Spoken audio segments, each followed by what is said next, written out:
Student bangles, आज हम लोग पढ़ेंगे कारक, है ना। आप लोग कारक हम लोग आज पढ़ेंगे तो ध्यान से समझेंगे। कारक सबसे पहले हम लोग जानेंगे कि कारक का अर्थ क्या होता है ना। कारक का अर्थ होता है संबंध जोड़ने वाला। याद रखिएगा, कारक का अर्थ क्या होता है? संबंध जोड़ने वाला। याद रखिएगा, कारक का अर्थ होता है संबंध जोड़ने वाला। अब डिफिनेशन द्वारा हम लोग समझेंगे कारक किसे कहते हैं। तो वे चिन्ह जो संज्ञा या सर्वनाम का, याद रखिएगा, वे चिन्ह जो संज्ञा या सर्वनाम का क्रिया तथा वाक्य के अन्य शब्दों के साथ क्रिया तथा वाक्य के अन्य शब्दों के साथ संबंध प्रकट करते हैं या संबंध जोड़ते हैं, उसे हम कारक कहते हैं ना। संबंध प्रकट करते हैं या संबंध जोड़ते हैं उसे हम कारक कहते हैं। समझ में आ गया?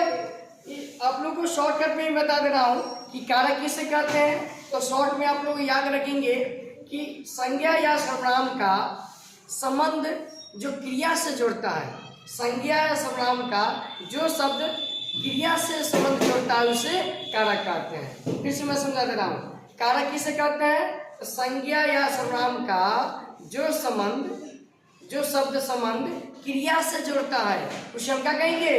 कारक कहेंगे, है ना। जैसे शब्दों में में, ने, को, से इत्यादि शब्द कहीं दिखे तो आप लोग तुरंत समझ जाएंगे कि ये कारक शब्द है ना। समझ में आ गया? अब हम वाक्य द्वारा समझेंगे। वाक्य में मोहन ने खाया, तो देखिए मोहन यहाँ क्या हो गया? संज्ञा हो गया। मोहन क्या हो गया? और खाया है क्या हो गया? क्रिया। क्या हो गया? क्रिया।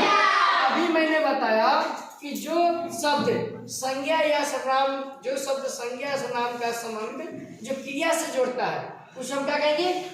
कारक कहेंगे। तो देखिए यहाँ मोहन जो है संज्ञा हुआ और खाया क्रिया है, ये दोनों का संबंध किसने जोड़ा है? ने। ये संबंध दोनों का कौन जोड़ रहा है? ने। क्या हो गया? कारक हो गया। ने क्या हो गया? कारक हो गया। समझ में आ गया? फिर से समझिए, जो शब्द संज्ञा या सर्वनाम का संबंध, याद रखिएगा, जो शब्द संज्ञा या सर्वनाम का संबंध क्रिया से जोड़ता है, तो ये जो शब्द है संज्ञा और क्रिया को जोड़ता है उसे हम क्या कहेंगे? कारक कहेंगे। समझ में आ गया? आप लोग को शॉर्टकट में मैं बता दे रहा हूँ, जो शब्द संज्ञा या सर्वनाम का संबंध क्रिया से जोड़ता है उसे हम क्या कहेंगे? कारक कहेंगे। समझ में आ गया? तो आप लोग अच्छी तरह से लर्न कर लेंगे। Thank you.